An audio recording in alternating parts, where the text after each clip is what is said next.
যে local political লিডার্সদের কাছ থেকে যেন আমাদের আইন শৃঙ্খলা বাহিনীর কোনো সদস্য হসপিটালিটি গ্রহণ না করেন, যে আপনারা এসছেন, আপনাদের থাকা খাওয়ার ব্যবস্থা আমি করছি, আপনাদের সব কিছু ব্যবস্থা করব, আপনারা নিশ্চিন্তে থাকেন, এই ব্যাপারটার থেকে আমরা বলেছি বিরত থাকতে হবে।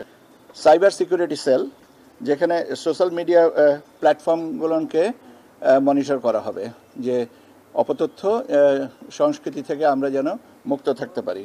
সংশ্লিষ্ট বিষয়ে, দ্যাট ইজ আইন শৃঙ্খলা বিষয়ে লিড মিনিস্ট্রি হিসেবে স্বরাষ্ট্র মন্ত্রণালয় দায়িত্ব পালন করবে। তারা গাইডলাইন্স, প্রিন্সিপালস যেগুলো আছে, কিভাবে কি কাজ করবেন না করবেন সে সম্পর্কে তারা অন্যান্যবারের মতন দিক নির্দেশনা দিবেন। ইলেকশন কমিশনে আমরা ওভারঅল মনিটরিং এবং কোঅর্ডিনেশনটা আমরা দেখব। ওভারঅল মনিটরিং অ্যান্ড কোঅর্ডিনেশনেরটা দেখা হবে নির্বাচন কমিশন থেকে। এখানে আমরা একটা মনিটরিং সেল করব, আর সেই সাথে সাথে মনিটরিং সেলগুলোর সাথে আবার রেসপেক্টিভ বাহিনীগুলোর সাথে একটা সংশ্লিষ্টতা বা কোঅর্ডিনেশনটা থাকবে।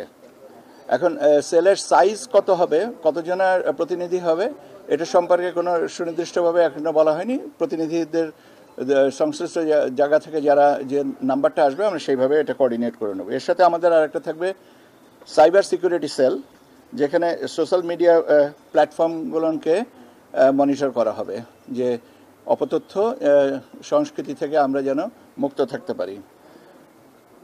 কমিউনিকেশন স্ট্র্যাটেজি হবে দুটো, top down and bottom up. That is শুধুমাত্র ফ্লো অফ ইনফরমেশন উপর থেকে নিচে যাবে এবং সেই অনুযায়ী কাজ হবে তা না, সেটার পাশাপাশি নিচে থেকেও উপরে আসবে। নিচ বলতে আমি যে একদম গ্রাউন্ড লেভেল পর্যন্ত বোঝাচ্ছি, যে সেইখান থেকে আমাদের উপরে আসবে এবং প্রয়োজনীয় সমন্বয়টা সেইভাবে সাধন করা হবে। আমাদের ডেপ্লয়মেন্ট প্ল্যানে মূলত আপনার তিনটা ভাগে ডেপ্লয়মেন্ট প্ল্যানটাকে করা হচ্ছে। একটা হচ্ছে স্ট্যাটিক, সেটা হচ্ছে যে কেন্দ্রভিত্তিক, কেন্দ্রে কিছু নিরাপত্তা কর্মী থাকবেন, ওখানে স্ট্যাটিক থাকবেন। এর সাথে আমাদের চেকপোস্ট, বিভিন্ন জায়গায় চেকপোস্টের মাধ্যমে স্ট্যাটিক চেকপোস্ট হতে পারে, মোবাইল চেকপোস্ট হতে পারে। মোবাইল চেকপোস্ট হলে হয়তো একটা জায়গায় করা হলো, সেখান থেকে আবার 2 কিলোমিটার দূরে যে আবার করলেন, সেটাও আবার স্ট্যাটিক ইন নেচার। আপনার মোবাইল কম্পোনেন্ট থাকবে, আপনার মোটামুটিভাবে তারা ঘুরে ঘুরে দেখবে।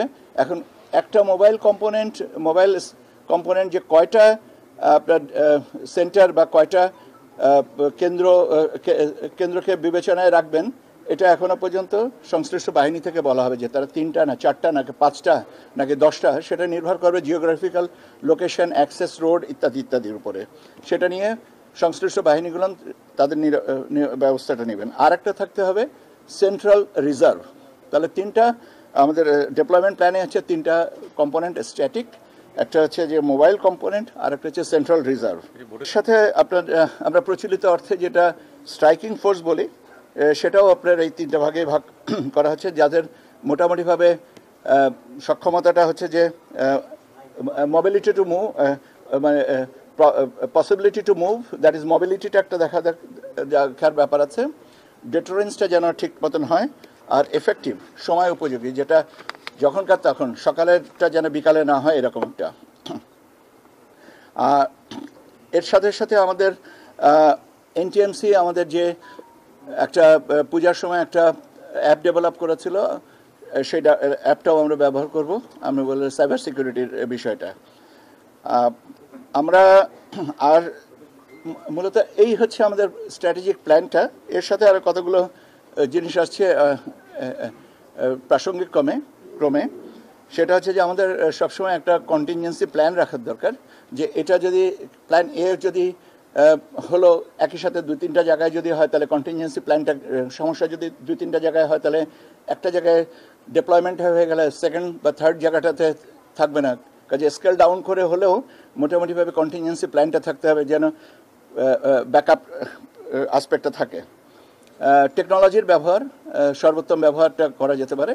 এখানে যেমন আমাদের পার্বত্য চট্টগ্রামের কিছু কিছু জায়গায় মোবাইল অ্যাক্সেসটা রেস্ট্রিক্টেড আছে, সেটাকে কি করে, রেস্ট্রিক্টেড মানে কি, মানে পুরোপুরি জায়গায় আমাদের কভার করে না, সেইটার ব্যাপারে বিষয়টা নিশ্চিত করার ব্যাপার। বডি ওন ক্যামেরা ব্যবহার করার ক্ষেত্রে ইন্টারনেট ফ্যাসিলিটিসের কথা বলা হয়েছে, যে ওখানে যেন এটা আমরা মোটামুটিভাবে নিশ্চিত করতে পারি যে সার্ভিস প্রোভাইডারদের কাছ থেকে। যে সমস্ত আর্মস রিকভারি করা যায়নি সেটা থেকে আরও তৎপরতা হতে হবে। লস্ট আর্মস এবং ইলিগাল আর্মস এই দুটোর ব্যাপারে যেগুলো গোয়েন্দা তৎপরতা বাড়াতে হবে এবং যেন এটা ঠিক মতন হয়। সন্ত্রাসী যারা আছেন চিহ্নিত, তাদের বিষয়ে আরও নজরদারি রাখতে হবে এবং প্রয়োজনে তাদেরকে আইনের আওতায় আনতে হবে। আচ্ছা, জি। আর বৈধ আর্মসের ব্যবহারগুলোও সময় অনুযায়ী এটা নির্ধারণ করা হবে। আমাদের মাঠ পর্যায়ে যে electoral inquiry committee, judicial magistrate, executive magistrates এরা থাকবেন। আপনারা জানেন এর পাশাপাশি সেনাবাহিনীর মানে আপনার ম্যাজিস্ট্রিয়াল পাওয়ার 28শে ফেব্রুয়ারি পর্যন্ত, আগামী বছরের 28শে ফেব্রুয়ারি 2026 পর্যন্ত বর্ধিত করা হয়েছে। তারা সেটা এনজয় করবেন।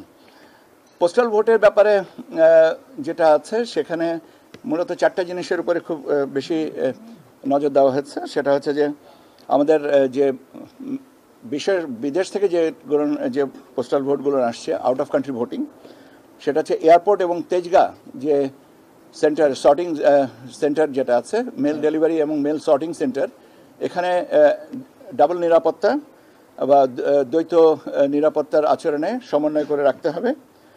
ট্রান্সপোর্টেশনটা যেটা আছে সেটা হচ্ছে যে এই সমস্ত সর্টিং করার পরে রেসপেক্টিভ রিটার্নিং অফিসারের কাছে পাঠানোর ব্যাপারে রাস্তার নিরাপত্তা এবং এটা সম্পূর্ণভাবে নজরদারিতে রাখা। রিটার্নিং অফিসারের কেন্দ্রের কাছে যখন পৌঁছাবে, তার কাস্টডিতে যখন থাকবে, সেখানে নিরাপত্তাটা নিশ্চিত করা এবং কাউন্টিংয়ের সময় যেন প্রয়োজনীয় নিরাপত্তাটা দেখা হয়।